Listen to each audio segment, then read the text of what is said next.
Якутские пчеловоды приступили к сбору меда. На пасеке в пригороде Якутска работает наш корреспондент Саргалана Федорова. Она с нами на прямой связи. Саргалана, приветствую, тебе слово.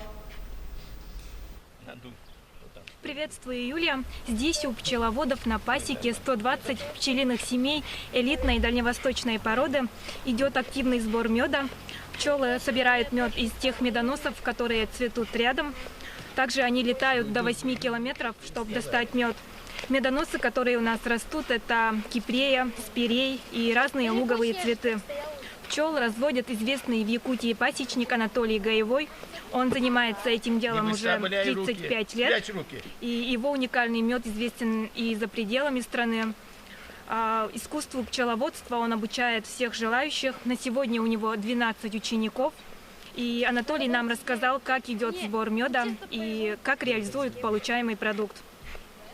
В этом сезоне первая качка была маленькая. Это стальников, подснежников. Это было 10 июня. Мы всего взяли 15 килограмм.